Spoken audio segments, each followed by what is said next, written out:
We'll take us through. Can you hear me? Yes. I'm really mic'd up. So for those of you who I've met on the screen, hello. Where are you? Hi. I'm going to give you all a big hug after we're done, right? Thank you so much, Shantae, for the opportunity to spend some time with you. Now, my on-screen persona and my human persona is the same thing. So for those of you who don't know me, let me introduce myself. I run a small niche practice with people in different places around the world that work together to help people and organizations be better together and deliver performance. That's what we do. As I started doing that, of course, there were different things that needed to happen in the organization. And so for some of you, you know Carolise and I in different capacities, and we're just really excited to be here with you today. I'm passionate about resilience because I've had to navigate it for myself. And actually this morning, I'm married to a CFO who's part owner in my business, and we have regular wrestles with what we're doing and how we're growing. And this morning we had one of those, so I had to practice resilience. I'm very honest, and so did he, because to be married to someone like me, and we're very different, and yet we love each other dearly. On the book, on the table, let me share with you what's on the table. Please, can you all grab one of these beads? Now, it's not a fashion accessory, although you could use it as one, okay? It's a mindfulness bracelet. And I'd like you to take it. You're either going to do this with it, or you can hang it in your hand, or you can play with it, whatever works for you. I've used this as one of my resilience tools. And so we created it, and apparently my 21-year-old son said, "You've got merch." I was like, thanks. That's not why we did it. The reason we have this is how our brain works. See, when I'm not peaceful, my brain is running at 1,000,000 miles an hour, telling me stories all the time. Good stories, bad stories, usually stories about protecting myself. That's how we're wired. We're humans. Are you a human? Okay, shall we test it? Please put your hand on your heart. Tell me it's beating. Find the heartbeat, otherwise we're going to call the paramedics. Okay. So thank you very much for doing that. Because you're a human being, you matter. Okay? But you've also got to work on how your brain works. Because if you don't work on how your brain works, your neural pathways are wired into your survival brain, which means you're always going to need to protect yourself from everything. And I've been there, which is why you've all got a copy of The Glass Angel, because I was what I called a ninja Barbie. I was head of consulting for a global organisation in Africa before I arrived in Australia 17 years ago. And I had to be tough. Pinstripe suits, silk blouses. I'm going to take you out if you get in my way. We're going to do da-da-da-da. You know, ninja Barbies. Come on, ninja Barbies, raise your hands. You know, don't raise your hands. I don't mind my ninja Barbie persona, which is my protection mechanism, but it stopped me from being agile. And it still does. And it's not good or bad. I'm grateful for the times it's shown up in my life to protect me. Yet what it does is it stops me from connecting with others and finding my way to where I've got to go. Keeps me stuck in the same place. Where am I going with this? Well, we've given you the book as a gift. It is a gift that you've got to journal in. So do any of you like writing in books? Please write in this book. You're going to write a lot in this book. My husband won't read the book because he can't bear my story. God, I love him. He is English, and he struggles when he hears how difficult things can be. Because he just wants to protect me. Do you have people like that in your life that love you so much? I hope so. Because they are cheerleaders when things get hard. Okay. So I've given you this book. I'd like you to work through it. In the back of the book is divided into 3, and I'm going to share the story of the Glass Angel with you today because that is going to be what we base the talk on. My story is how I've navigated resilience and how I've become more resilient. And today I went through the whole cycle of the glass angel, and I calmed right down because I've got this beautiful woman standing next to me, my lovely husband. My grandchildren were sent in to give me a big hug this morning. They melt my heart. It is amazing, especially when their mom says, please don't break anything when they run into the office, right? Why am I sharing this with you? Because the back end of the book is filled with tools to create your own alchemy.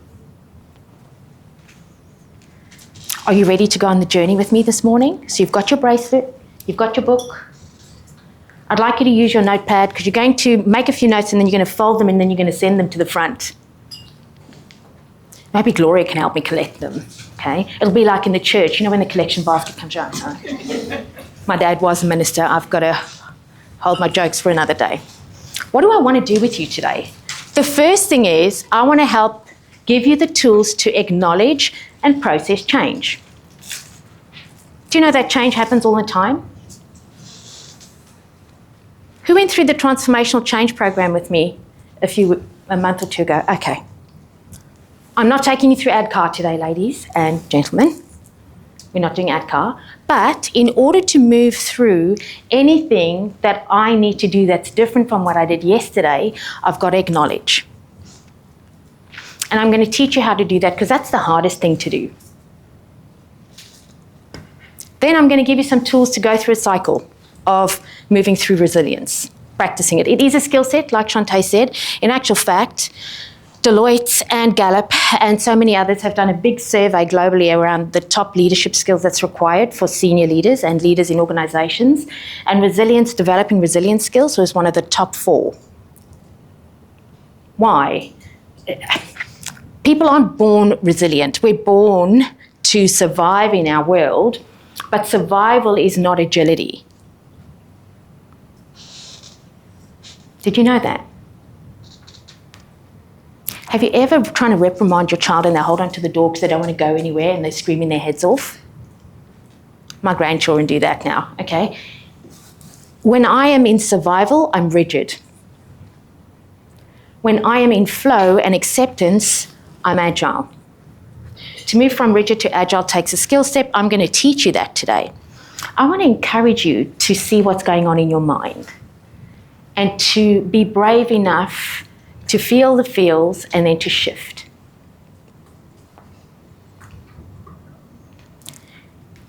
Harvard has an Institute of Happiness. Did you know that? The happiness, okay. They study happiness, which is brilliant. I would love to go and study happiness every day.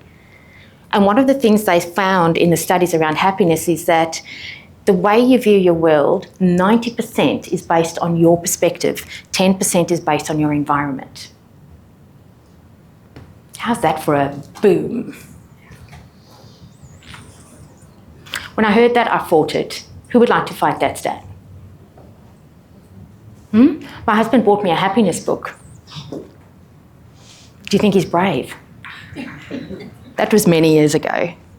Because he knew I was carrying too much.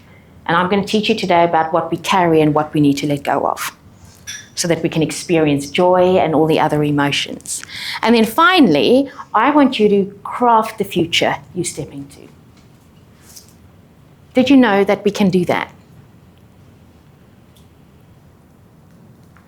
I hope you do know. So after today, have you heard of vision boarding? No? Have you heard of planning your future a little bit and visualizing where you want to be in the future? Okay. Have you heard of those top sports teams that do visualization activities to win the game? So why are we not doing that in the world we live in every day in work? Why are we not doing that for ourselves? I'm going to teach you how to do that today. Very short, sharp activities, and then we're going to wrap it up. I know I'm on a time, and I don't want to go over my time, because I can do that. Okay. Who likes change? Do you move the furniture around in your house pretty regularly? Oh, I love you, because I'm the same. My house is too small to do that now. I think my husband has kiboshed that, okay? But I do love moving things around, okay? Who likes change out of the things that have always made you feel like you're successful? I'm going to say that to you again. I've always been doing things, and by doing these things, I've always been successful, and now you want me to change them. How many of you would embrace that with your whole heart? Okay, thank you. Who of you like the term vulnerability? Vulnerability. Let's be vulnerable together, people. You know, I'm the vulnerability queen. Okay? I was driving with Carolise today as we were unpacking some stuff, and I said to her, today I had to be vulnerable. And I said, I feel wounded. And then I went, that's exactly what vulnerability is. It's the willingness to step into uncertainty, risk, and emotional exposure. It's the only way to grow. It's by being open where I could potentially be wounded, and I probably will, but it's not about the wounding. It's about the growth. So, change isn't easy. I'm just using this example because I know it isn't easy. Some of us like it, but do we like it when we're not in control? Do you like it when you're not in control? You do. You're going to go bungee jumping with me. It's a great learning opportunity. It's one of, when you're not in control, it is the best learning opportunity you will ever experience in your life. 100% yes. So in our practice, we don't talk about failing. One of our values is learning, which means we will make mistakes. They will be hard. We will learn. So we won't shame and blame each other in that journey. How do you like that? So when we do them, we go, I'm going to teach you about that moment. All right. Today I want to hold space for your feelings. Do you know that your feelings are okay to have? Good, bad, or otherwise? Because when I recognize what I'm feeling, I can start understanding what is behind the feeling, why am I feeling that way, and it's okay. There is a researcher at Yale University, Mark Brackett, and they are teaching kids in the US how to be emotionally intelligent by recognizing their emotions. In the classroom, they've got a massive big emotions chart. I think we should have one blown up for you. No, I'm just kidding. But you can feel a stack of emotions within an hour. That is not because you're a girl, because you're hormonal, or because you're a guy. It doesn't matter. It's not gender specific. It is human specific. You'll get excited when an email comes in. Something else will happen. You'll feel a churn of discomfort. Somebody says something, you'll get irritated. You'll get a text message from the school to tell you need to fix your child because they're vomiting on all the other kids at the moment. You'll get cranky and upset and then feel guilty because you're a pet. How many emotions do you think I've touched on? So today, I want you to recognize that your feelings are valid. If you stay in feelings of survival, fear, and discomfort, and you never find your way through, what happens is you stay in pain. I'll use an example. If you had to put your hand on a hot plate, please tell me, why would you do that? And you scream, it's hot, it's burning me, I want to take my hand off, but you've still got your hand on there. What would you tell me to do?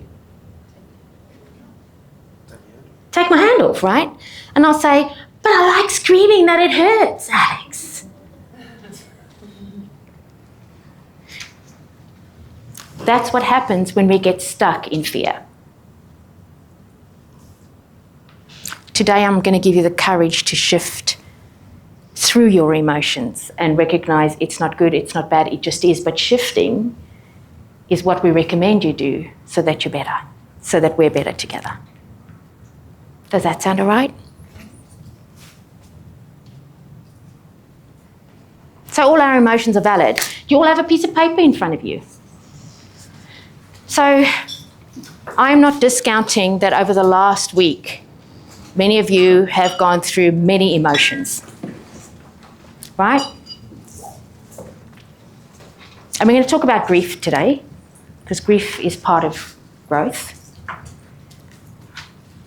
But as you sit here and you reflect on probably the theme of your emotions over the last few days, I'd like you to write what you feel. Now, I don't want please don't write me a thesis, that's for us afterwards, you can journal.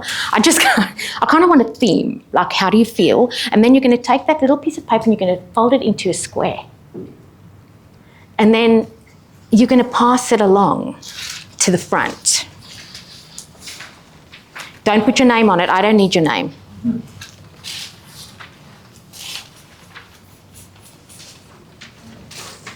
Did I say your emotions are valid?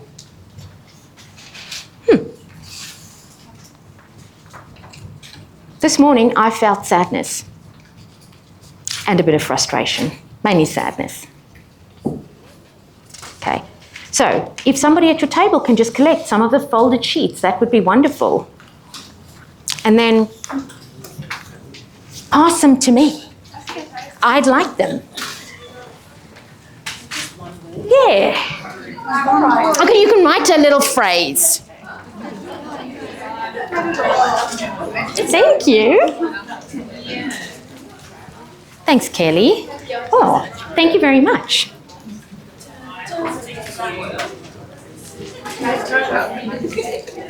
Thank you. This is a very tiny one. Thank you.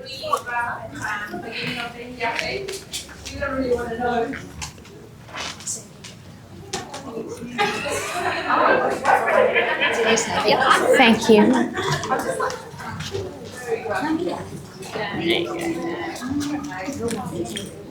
Oh, wow. It just keeps coming. Thank you. Okay, so here's what I'm going to do. Firstly, it's not good, it's not bad, it just is. Would you agree? But our emotions are valid. If we don't recognize and connect with them, we don't feel seen, heard, or valued. Thank you for giving this to me. Thank you. I will walk away with it. Only because I want to understand how we help you feel seen, heard, and valued. And I'm also recognizing this is a moment in time. Do you like that thought? So I just want to get some out here because we want to validate that, and that's okay.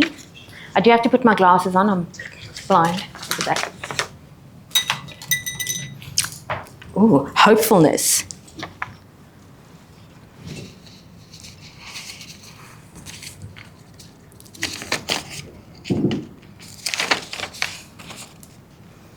I like this. Angry, disappointed, nervous, sad, depleted.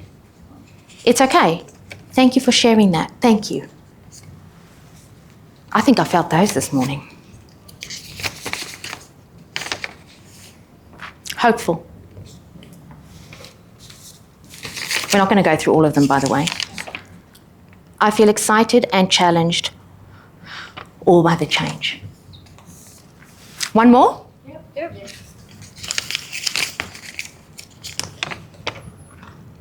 Frustrated, anxious, and proud. Thank you for sharing that. I'm going to take that with much love and respect. I'm going to hold it for you.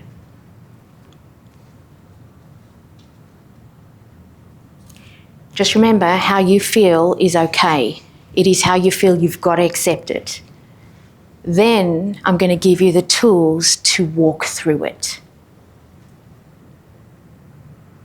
Even hopefulness, it's an exciting thing. I love hope. Did you know that's a skill set? If you didn't know it's a skill set, it is a skill set.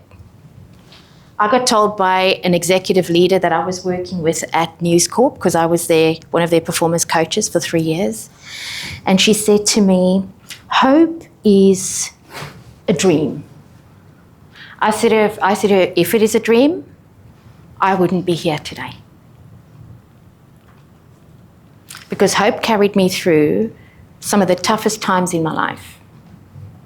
They say prisoners of war that are in those camps, do you know what keeps them alive? Thank you. They can see a future beyond what they're experiencing right now, and that is where they see themselves. Visualization. Okay, so the story of the glass angel, remember I said it was a metaphor? Please, when you read the first half of this book, it is a metaphor, but I'm going to try and summarize it for you. The story of the glass angel, and I believe we're all glass angels in our own way. Not one human is uncracked by the things that have happened in their life. We've all got a story. Would you agree? Even if your teacher shamed you in high school, that's a story. So we're all glass angels. The story of this glass angel was she felt that she needed to be perfect and she was flying, and the wind took her circumstance and smashed her to the ground. Her is just because it's kind of an analogy of me, so if it's a him, that's okay too. And what she did, as all glass angels do, is she felt tremendous grief at the loss and the pain of everything she wanted for her life that she didn't see in that moment. And then what she did was she tied all the broken pieces to her. Because we all do that. Because we like reminding ourselves around how the brokenness we should be whole, but we're broken. Whatever the story is, we tie it to ourselves. And then, in order to survive in her world, she became a warrior. She became strong and fierce. But nothing she could do could ever make her feel free, because she had tied the broken pieces to her. So every time she would engage with someone, it would hurt. And one day, she woke up. She lives in the desert, by the way. I've got this thing about the desert. And she was called to walk into the desert. And she put all her armor on, as she usually does, and goes, "Who's going to fight me? I'll take you out." And as she walks into the desert, she gets invited to sit by a fire. And she sits by the fire with this beautiful angel. Beautiful. But has a cloak on. And this angel starts telling her story, how his name is Ava, which is love, by the way. And how his name used to be Perelia. And she couldn't believe it. Who's Perelia? It was one of these warriors in this angel world that they lived in that was renowned for winning battles, being amazing, being the top dog. But one day disappeared. And he said, "Well, that was me." He said, and he told her the story of how he carried his brokenness and was so fierce and angry and hurtful. And one day got to the point where he was sitting at a fire with another angel who, and as he told the story, the cloak shifted off his back and the most beautiful wings were exposed. You know stained glass windows in the sunlight when it's just amazing? I want you to imagine that it's moving. It's so beautiful. And she said to him, "How did you do that? Your brokenness is no longer carried to you. It seems to be in your wings, but you're not broken. You're perfect. You're agile. You're amazing. You're so beautiful." He said, "You can do it too." He said, "Let me share with you how." And he walked this beautiful glass angel through the journey of releasing her fear and her pain. And as she did that, and she connected with compassion. For those of you who've been on training with me, do I speak about love? Do we speak about compassion? Yeah. And as she did that, she released the stories and her wings came together in an alchemy of love. And she was free. Do you like the story? I quite like the story because it's my story. Today, we're talking about the struggle. We wrestle with uncertainty, risk, and emotional exposure. We wrestle with change. If you don't, that's amazing. That means you can flow, but we wrestle with our role in how we show up, what this looks like now, how will I do it, what is it going to be? You know, all the questions, hundreds of questions. Fear is not our enemy, it's our teacher. But we get hooked into fear, buy the whole story, and then go into a flap. Have you seen that happen? Okay. So we've got to recognize the fall, because it takes what we thought was this beautiful story into a different direction. The second thing is we've got to recognize grief. Have you ever heard people that are going through grief, they're told to feel it and to have a good cry? Have you heard that? Why would we tell someone to do that? Release it. Don't squash it down, please. Do you know what happens when you try and hold a volcano in? You can't. All that pressure builds and it goes, okay? So we have to recognize that we're sad or whatever we're feeling, and then we have to recognize that we can step into adjustment and flow. And then finally, when the wings come together. None of us in this world are stagnant. 10 years ago, were you working here? No. But today you are. 10 years from now, where will you be? You might be here. You might be in New York representing the organisation. How cool would that be, right? I don't know where you're going to be, but you'll take yourself there. That's transformation. It's the ability to step into that continuous flow and to work with it. Are you ready to do some work this morning?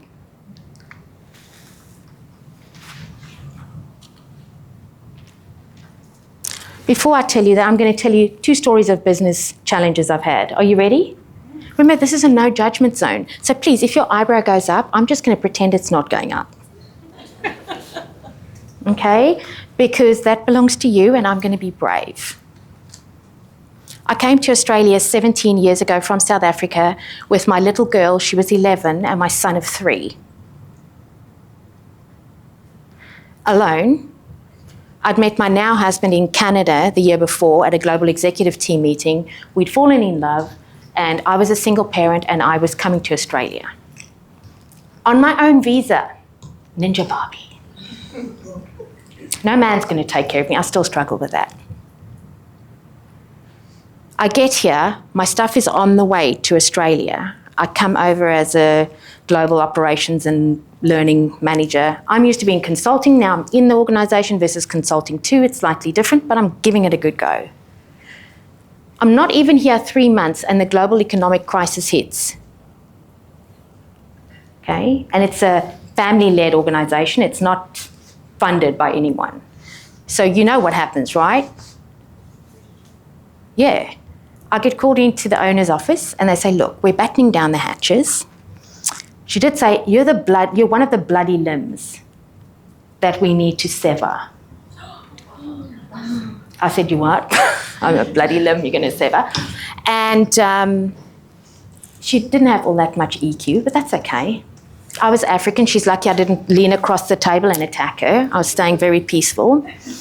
I was like, lady, you're so lucky. And then she moved my cheese across the table. And I said, I really suggest you take that book and you put it back in your handbag. Because my furniture hadn't arrived. Their responsibilities, I had 2 weeks on a bridging visa or I have to get out of Australia with my 2 children. Do you want to sit in my shoes there? Okay, so has my glass angel fallen? I was on a really good salary. I was paying 2 kids international rates for school fees, right? That's $10,000 a year per child. Public, just normal public school. That's not private school. I had all this stuff. I'd already paid. It was stressful. And then I thought, all right, what am I going to do? First I got really angry and then I got very grief-stricken and I cried. And I was like, what am I going to do? 2 weeks to get a job. And a sponsored visa. Now, I did tell you I was a Ninja Barbie, right? I was like, yeah, no, I'm going to find a way through this. And I started phoning my consulting contacts in the global businesses that I worked in to see where there might be a gap for me to go in. Carrying the weight of grief. I hadn't made peace with that piece yet, by the way. I was just in survival mode to get another job. I got offered a job with the same company where I was head of consulting for Africa here in Australia as a sales rep. My salary was reduced by $40,000. That's what they could offer me. And 3 levels up was my peers from just 3 months before. Okay, who wants to step into that shit show? And I was dating the previous CFO who had resigned because he fell in love with me and they loved him. He was the golden boy. Do you want to step into it now? I did. Because it mattered more than me. I spent that year very grief-stricken. Within 3 months, I was leading a team. Within a year, I was the national sales manager. And then I resigned. And I went back to the company that had let me go because they offered me a general manager position because they said they'd made the biggest mistake of their life. Why am I sharing this story with you? Because I needed to make peace with my grief. That was very hard for me. And by the way, I didn't unload that until quite a few years later, which meant I was carrying it in my backpack of shame. The alchemy of transformation is, I'm so grateful that happened. Because it taught me how to be here. It taught me that nothing is perfect, that I need to flow. It taught me that my children are unbelievable, resilient beings. It taught me bravery in ways I couldn't even tell you. And I'm so grateful. Because the lady who said I was the severed limb offered me the job back. And 12 months after that, I gave her job back to her because every time as a GM I was trying to do something, her lovely husband would get drunk with all the leaders and then promise them stuff and then I had to mop up. It is what it is. I'm grateful for my story. I'll share one more story with you. The fall. How many of you are excited by growth in your business? How about when that growth goes pear-shaped? You're still excited? Okay. So 2 years ago, we launched our global business and I seeded businesses all across the world out of my own pocket. Do you think I'm brave? I think my accountant husband thinks I'm stupid, but he still loves me. Because I don't ask his permission, I say sorry. Because I want to learn. 6 months ago, I had to pull people out there and change my whole business strategy. November last year, I sat at the beach in Warriewood. Do you know where Warriewood is? Yeah. Bawling like a cartoon character. Because I had felt I had failed. The fall. Do you feel it? Do you see it? My heart was broken, grief. Because I've always promised him I'll never let him down. And that our family matters. And I felt I'd overplayed my hand. Is it right? Is it wrong? Or is it just what it is? It's gone, man. I can't change it. I've just got to walk through it. Can I tell you what alchemy and transformation that's created? Thinking so differently about how I approach the next 2 years. Building partnerships versus seeding. Helping people be accountable and show up for their world versus pushing people to be accountable. Don't you like that? I don't want to push people. Who wants to push people to be accountable? Do you know what my philosophy is? If I create a space for you to play, play. If you don't want to play, go. Is that hard?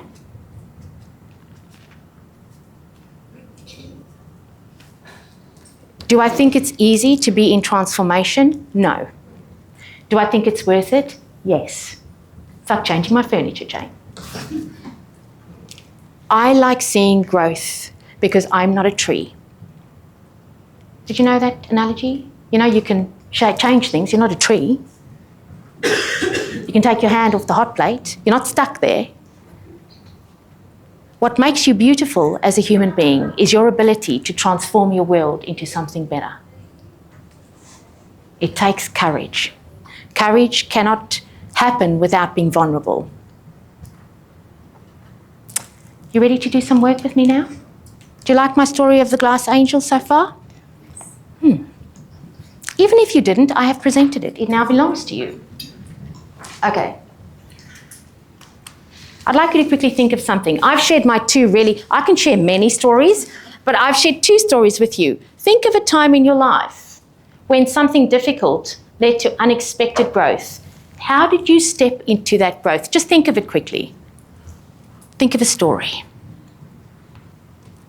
Hopefully you went the severed limb and gifted who moved my cheese, because that was hard for me. Anyone ever have a challenge?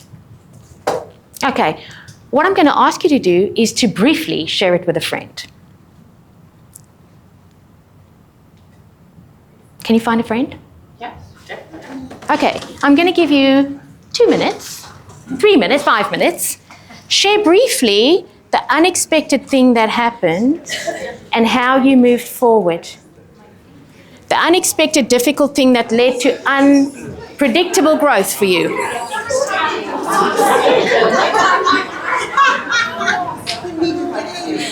You got nothing. Share one. Choose one.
Was that okay?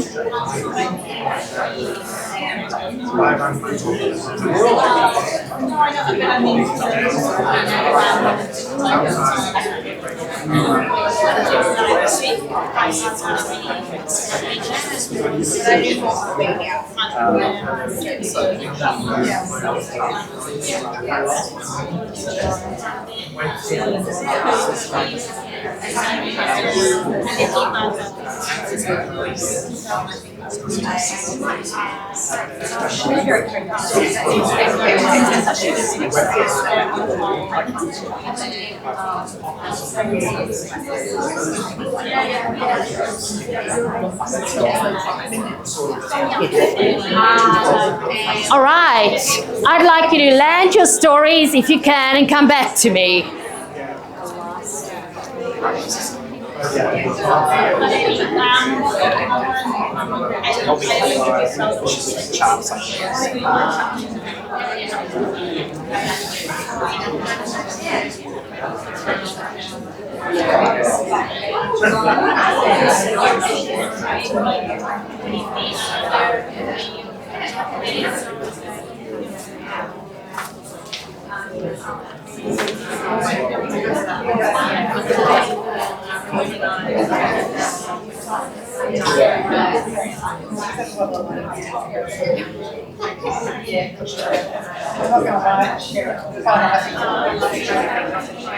Okay.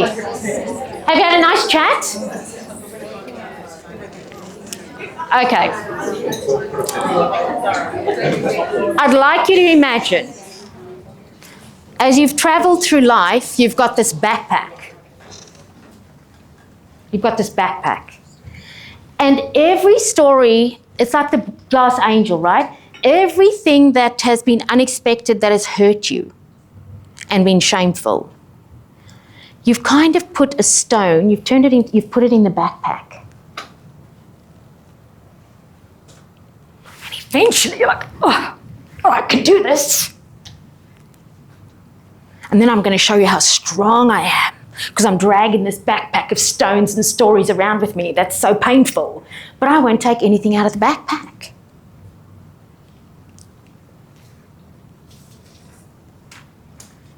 Please tell me you know what I'm talking about. I was with this therapist. I told you my dad was a minister, right? So he sent me to a therapist within our community. I do swear a little bit. I haven't sworn today, have I?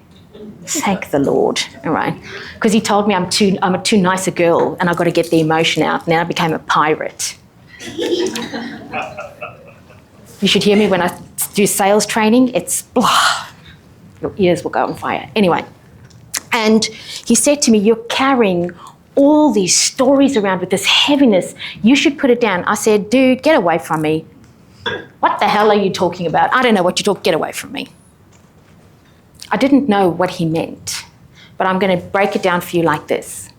Fear and shame stories that we hold on to, they're not good or bad, but we put them in the backpack because we refuse to release them, because we hold on to them because they make us strong. Hand on the hot plate. And eventually, we are so muscled up that we're not like one of those woo-woo things, you know, outside a garage. You know those things that are, and it goes woo-woo. Okay, by the way, that's agility. So I want you to remind yourself, every time you like rigid, please go and plug yourself into one of those woo-woo machines and start waving your arms around, because it's only through agility that you're going to take this organisation where it's going to go. As soon as you get rigid, because you're carrying all the stories of whatever it is. By the way, it's not just this. You're human. Like, how old are you? I'm 50. Do you know how many stories I carry around with me? Well, I have surrendered. You have to be willing to look at the stories and go, this isn't good, this isn't bad, this is. And in actual fact, I'm so grateful this happened because it's brought me here.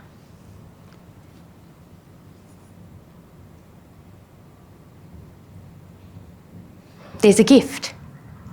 But if I hold on to it and I carry it, it's too heavy to bear. And I'm like, how are you? It's a great day. Really? You're really having a... Yes, I'm fine today. You're not having a great day. Throw the backpack off. Dance in the rain.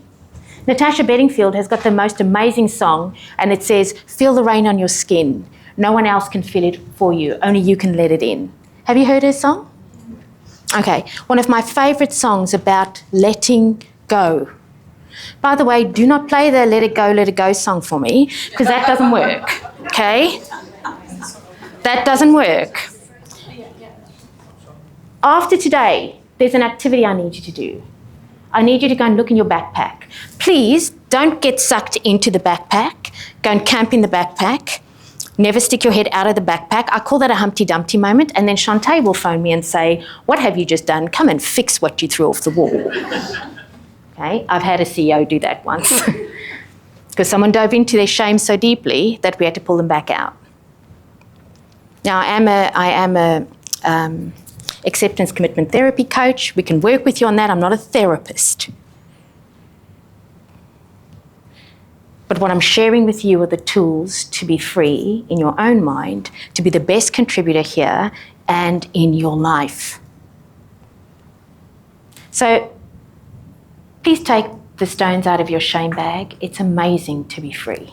But you've got to look at each story and release it. Maybe there's stories of this change that you need to release. Because if you hold on to the stories that are filled with shame, fear, all those emotions that create angst for us and protection, it keeps us in a space where we can't bring what we have. It's just nature.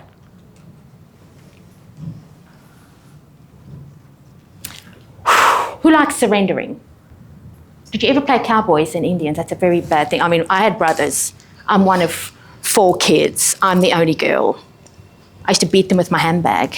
Okay, that was not surrender. But my brothers and I used to play, and then I used to have to always surrender.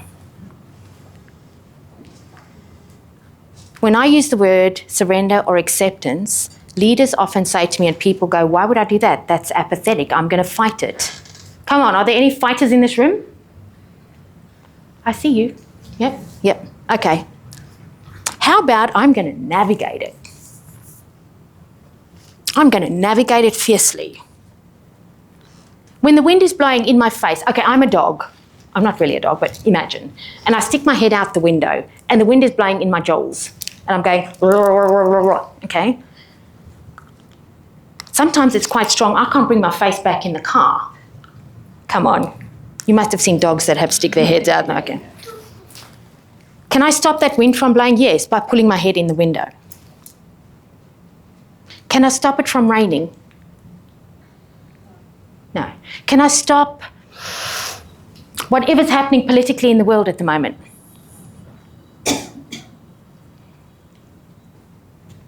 So why don't I stand and accept it for what it is?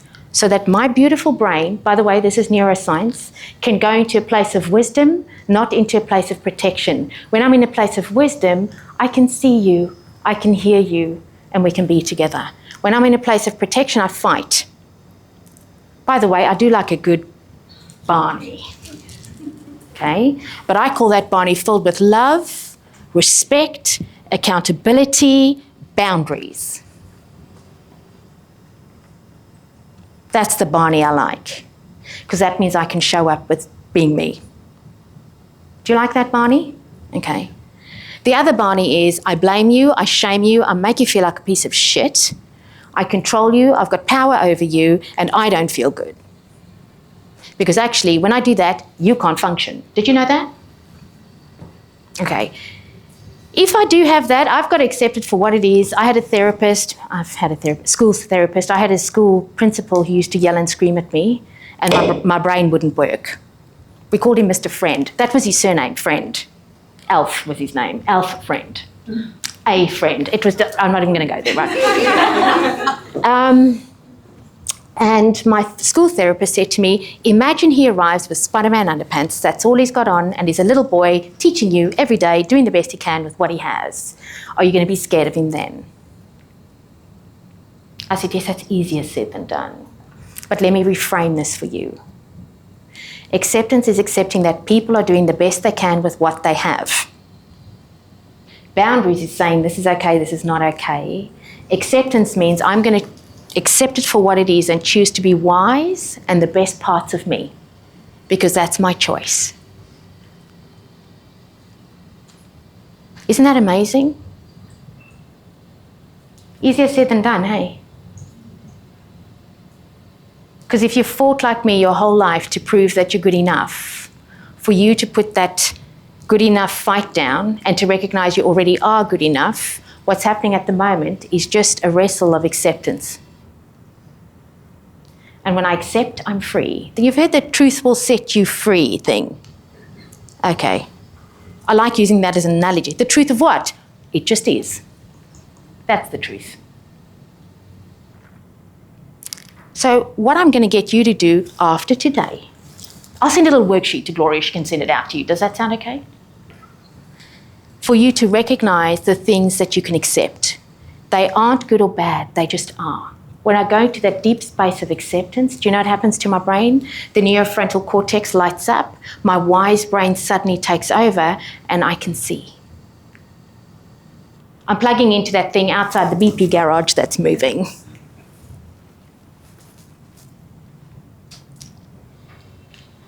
Anything ever bad happen and you'll go, I know what the story is here. I know Alex just doesn't like me, and neither does Jane. And because of that, you know, life is a big problem. And actually, Michelle doesn't like me either. Okay? And Kelly, let me not just get started on Kelly, right? I'm just kidding. Yeah. If I'm uncomfortable, I tell myself a story to protect my space. It's human. I did that with my husband today. I have to apologize. We had a good wrestle. Not physically. He's scared of me, even though he's 6'2", because I'm an African woman. Apparently, I scare him. It's okay. It's another story. Where am I going with this? I've got to catch the story in my thinking, and I can change it by retelling the story. Brené Brown says this beautifully, the story I'm telling myself right now is. Don't you like that frame up? My story right now is. And then I've got to sit back and go, is it truth? Is it my truth? Maybe it is right now because I'm scared of what? Not being the best I can be, not being accepted, not belonging. I'm scared of what I can't see. I don't want to be wounded. Remember I told you about being wounded this morning? But what comes from being open? My greatest moments of growth. Gabor Mate is a doctor and he's based in Canada. He survived the Holocaust as a baby.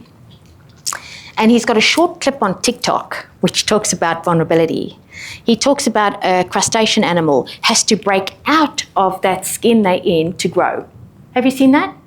A snake, a spider. A plant grows from where it's softest, not where it's the hardest. We grow from when we're open, not from when we're closed. We grow when we put the bag down. We transform, and then we can be better together. So I want you to challenge your thinking. Did you like the pickup line? What's the pickup line for your brain? The story I'm telling myself right now is.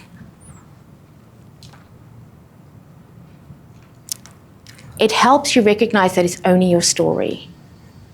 You've got a million thoughts running through your mind all the time. You've got to connect with the stories and turn them into something that's hopeful. By the way, that's not lying to yourself. That's just looking at it differently. How many angles to one thing can we see? Is there many angles to one thing? I'll prove it to you. Can I use your protein shake? I know what this is. Don't tell me what it is. But what do you see? What do you see on the bottle? Tell me what you see. The words protein. Do you see the words protein? Do you see 30? Oh, yeah. Yeah. Do you know I don't see that? I see a barcode and I'm half blind, but I'm seeing a whole lot of nutrients. That's what I see.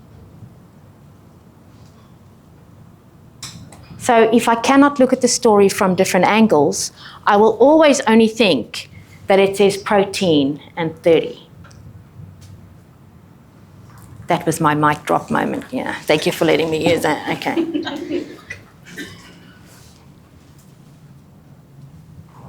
The last thing I want you to think about doing is to visualize this organization and where you'd like to see it grow to with you in it. Do any of you do visualizations fairly regularly? Yeah? I've got a vision board this big in my office. I stood in front of it and I had a good cry yesterday because I just told you I did the psh, okay? And you know what one of my team members from Africa said to me? Just reshape the damn thing. I was like, oh, what a good idea. Did you turn the protein bottle for me? I was like, damn, it just means I've got to get my arts and crafts out again because I, of course, arts and craft and bling the shit out of it. It's the only way I'm happy. See the compelling future you want to live in and bring it to life. If you see your world for what it isn't, that is what you bring to life. If you embrace your world for what it is and what it's going to be, that's what you bring to life. Visualization is incredibly powerful. I want you to work with it. I'd like you to do it for yourself. The only way to do visualization that helps you create the future you want to live in, that's beautiful and amazing and filled with glass angel moments. So you can't get away from that. That's why you need resilience as your skill set. Have a good cry, get a bit cranky, surrender, reflect, reframe, fly. That was nicely and poetic. I could not tell you how that came out. Yeah, that was lovely. Okay. But it's a cycle because that's just how we work. And the better we get, the more agile we are as we move through it. Today, did you hear that I said that how you feel is valid? Today, did you hear some of the tips and tools I've given you so that you can move through cycles, not just now, but consistently as you evolve this beautiful organisation into where it's going to go? And did you know that's up to you? I could stand here and give you all the tools and the tips until I'm blue in the face, and you don't have to take it. That's not my job. My job is a coach. I stand next to you. I encourage you, I challenge you, but I'm not a fixer. Transformational Leadership 101, do you remember? No fixing. It's not our job to fix. It's our job to support, challenge, and see growth. It's each person's job to choose to step in to discomfort and growth because we're worth it.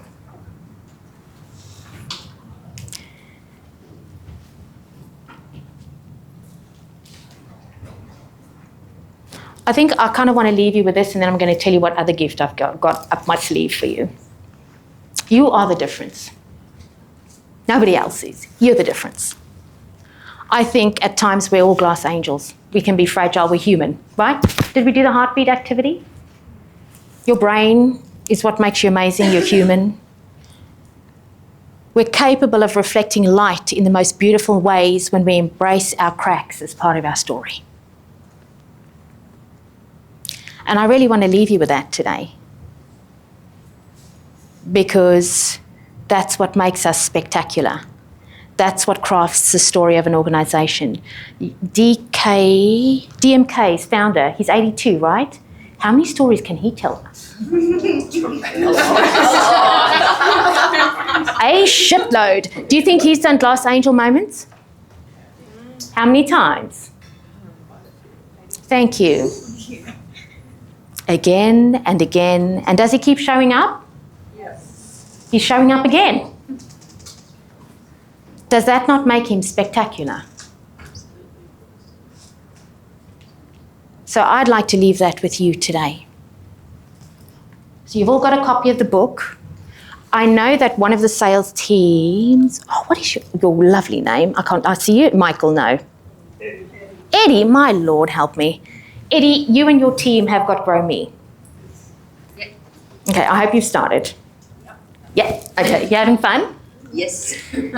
Brilliant. Okay, so for the rest of you, we're going to switch the Grow Me app on, which is on our app store.